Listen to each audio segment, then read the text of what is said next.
আকাশবাণী কলকাতা স্থানীয় সংবাদ পড়ছি চন্দ্রচূড় সরকার।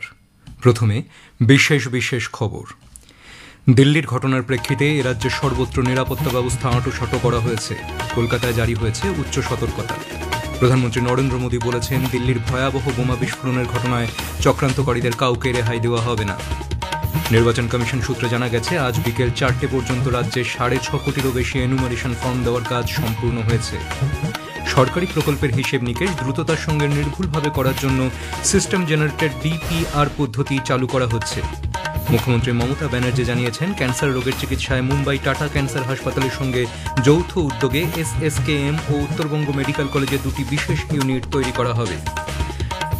রঞ্জি ট্রফি ক্রিকেটে আজ বাংলার রেলওয়েজকে 1 ইনিংস ও 120 রানে হারিয়ে দিয়েছে। আসছি বিস্তারিত খবরে। দিল্লির ঘটনার প্রেক্ষিতে এ রাজ্যের সর্বত্র নিরাপত্তা ব্যবস্থা আঁটোসাঁটো করা হয়েছে। কলকাতায় জারি হয়েছে হাই অ্যালার্ট। CISF বিমানবন্দরের ভেতরে নিরাপত্তা বাড়িয়েছে। বন্দর এলাকায় চলছে কড়া তল্লাশি। Kolkata, Howrah, Sealdah, Kharagpur, Bardhaman, Bandel, new Jalpaiguri, Alipurduar junction, Malda town সহ বিভিন্ন গুরুত্বপূর্ণ স্টেশনে নিয়োগ করা হয়েছে বিপুল সংখ্যক পুলিশ বাহিনী। রেলপথের পাশাপাশি আন্তঃরাজ্য সীমান্ত এলাকায় বাড়ানো হয়েছে নিরাপত্তা। পশ্চিম বর্ধমানের ডুবুদিহি চেকপোস্ট, মুর্শিদাবাদের সুতি ছাড়াও আন্তর্জাতিক সীমান্ত, পেট্রাপোল, হিলি, নেপাল, ভুটান ও বাংলাদেশের সংযোগ পথ চিকেন স্নেকে চলছে নাকা তল্লাশি। পুলিশি নিরাপত্তা বাড়ানো হয়েছে কোচবিহারের রাসমেলা, দক্ষিণেশ্বর, কালীঘাট সহ একাধিক তীর্থকেন্দ্র এবং পর্যটন স্থলে। দিল্লিতে বিস্ফোরণের ঘটনার প্রেক্ষিতে কলকাতা ও ইডেন গার্ডেনে ভারত দক্ষিণ আফ্রিকা ক্রিকেট ম্যাচের জন্য কড়া নিরাপত্তার ব্যবস্থা নেওয়া হয়েছে। ত্রিস্তরীয় নিরাপত্তার ব্যবস্থা করা হয়েছে ইডেন গার্ডেনে। উল্লেখ্য, আগামী শুক্রবার সেখানে ভারত ও দক্ষিণ আফ্রিকার মধ্যে প্রথম ক্রিকেট টেস্ট অনুষ্ঠিত হবে। আজ ইডেন গার্ডেনের নিরাপত্তা ব্যবস্থা খতিয়ে দেখে কলকাতার পুলিশ কমিশনার জানান, সব রকম নিরাপত্তার ব্যবস্থা করা হয়েছে। করণীয় আছে, পুলিশ নিশ্চয়ই ওটা করছে। গতকালও আমরা একটা মিটিং করলাম, আজকে আবার একটা মিটিং হয়েছে, তো ডিটেইল ইনস্ট্রাকশন ওই নিয়ে বলা হয়েছে, so that security is not compromised at any point of place. ওটা প্লেয়ার্স অ্যান্ড টিম ম্যানেজমেন্ট সবার অ্যান্ড ইনক্লুডিং দ্য যত ভিনু আছে, যথেষ্ট সিকিউরিটি অ্যারেঞ্জমেন্ট করা আছে। আমরা আশা রাখছি ওটা নিয়ে কোনো ইস্যু হবে না। সব জায়গায় যথেষ্ট অ্যাকশন নেওয়া হয়েছে যাতে কোনো রকম কম্প্রোমাইজ সিকিউরিটিতে না হয়, সো অ্যাডিকুয়েট অ্যাকশন। প্রধানমন্ত্রী নরেন্দ্র মোদী বলেছেন, দিল্লির ভয়াবহ বোমা বিস্ফোরণের ঘটনায় চক্রান্তকারীদের কাউকে রেহাই দেওয়া হবে না। আজ ভুটানের রাজধানী থিম্পুতে এক অনুষ্ঠানে প্রধানমন্ত্রী বলেন, তিনি সারা রাত ধরে এই ঘটনার তদন্তকারীদের সঙ্গে যোগাযোগ রেখে চলেছেন। তদন্তকারী সংস্থাগুলি এই চক্রান্তের সমস্ত তথ্য খুঁজে বের করবে। শ্রী মোদী বলেন, তিনি ক্ষতিগ্রস্ত পরিবারের বেদনা অনুভব করেন এবং সমগ্র জাতি তাদের পাশে আছে। कल शाम दिल्ली में हुई भयावह घटना ने सभी के मन को व्यथित कर दिया है। मैं कल रात भर इस घटना की जांच में जुटी सभी एजेंसियों के साथ, सभी महत्वपूर्ण लोगों के साथ संपर्क में था। विचार विमर्श चलता था, जानकारियों के तार जोड़े जा रहे थे।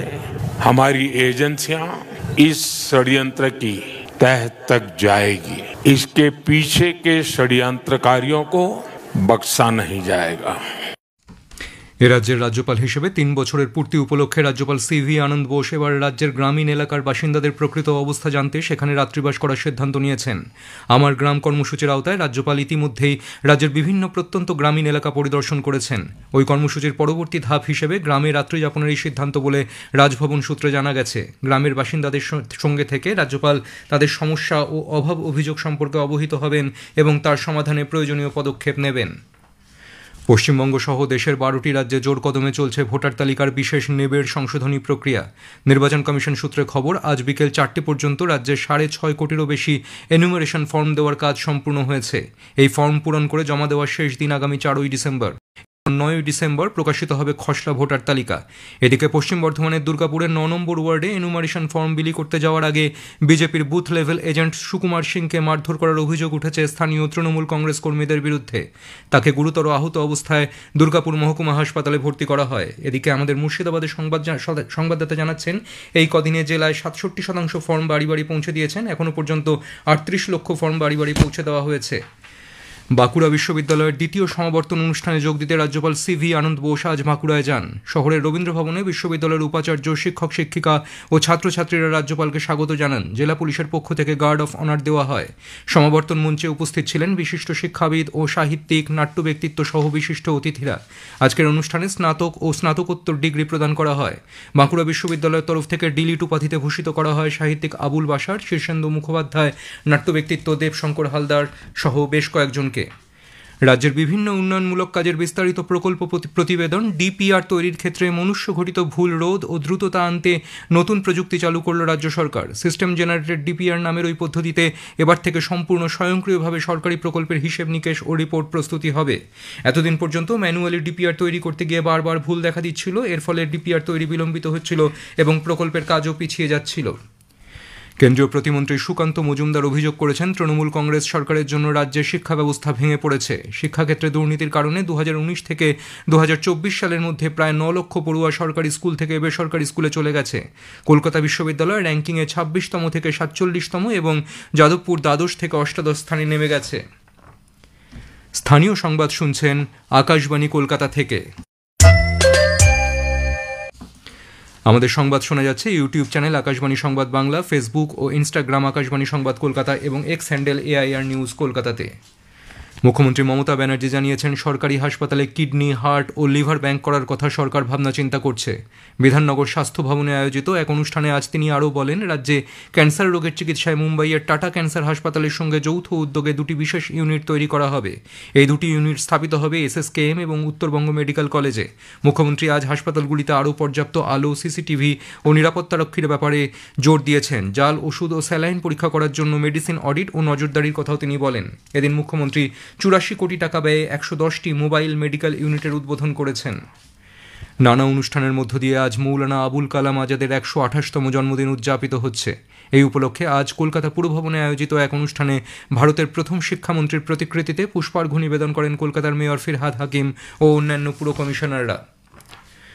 ভোটার তালিকার বিশেষ নেবের সংশোধনী বা SIR নিয়ে আগামীকাল 12ই নভেম্বর প্রচারিত হবে একটি বিশেষ আলোচনা। এতে অংশ নিয়েছেন পশ্চিমবঙ্গের অতিরিক্ত মুখ্য নির্বাচনী আধিকারিক অরিন্দম নিয়োগী। তাঁর সঙ্গে কথা বলেছেন সন্দীপন দাশগুপ্ত। অনুষ্ঠানটি শোনা যাবে রাত 9:30 থেকে গীতাঞ্জলি প্রচার তরঙ্গে এবং DTH পরিষেবায়। ভারত সরকারের তথ্য ও প্রচার মন্ত্রক কমিউনিকেশন এবং হুগলি জেলার বৈঁচি গ্রামের আটচালা গ্রুপের সহায়তায় আজ বৈঁচি গ্রামে মিশন লাইফের ওপর 3 দিনব্যাপী সুসংহত গণজ্ঞাপন ও প্রচার অনুষ্ঠানের আয়োজন করা হয়। অনুষ্ঠানের উদ্বোধন করেন বলাগড় বিজয় কৃষ্ণ মহাবিদ্যালয়ের অধ্যক্ষ প্রতাপ বন্দ্যোপাধ্যায়। উপস্থিত ছিলেন এলাকার বিভিন্ন বিদ্যালয়ের প্রধান শিক্ষক, শিক্ষিকা এবং পঞ্চায়েতের প্রধান সহ বহু বিশিষ্ট ব্যক্তিবর্গ। অনুষ্ঠানে নানা ধরনের প্রতিযোগিতা এবং সেমিনারের আয়োজন করা হয়েছে। আকাশবাণীর সহ অধিকর্তা শিখর রায় আজ ভোরে বারুইপুরে তাঁর নিজের বাসভবনে প্রয়াত হয়েছেন। মৃত্যুকালে তাঁর বয়স হয়েছিল 73 বছর। তিনি আকাশবাণীর কলকাতা, শিলিগুড়ি, মুর্শিদাবাদ, ইম্ফল এবং চাইবাসা কেন্দ্রে কাজ করেছেন। কলকাতার FM বিভাগের সূচনায় এবং অন্য নানান নতুন ভাবনার অনুষ্ঠানে তাঁর উল্লেখযোগ্য অবদান ছিল। শিখর রায় সুলেখক ছিলেন। মণিপুরের পটভূমিকায় একটি উপন্যাস ছাড়াও তাঁর অন্য বেশ কিছু প্রকাশিত বই রয়েছে।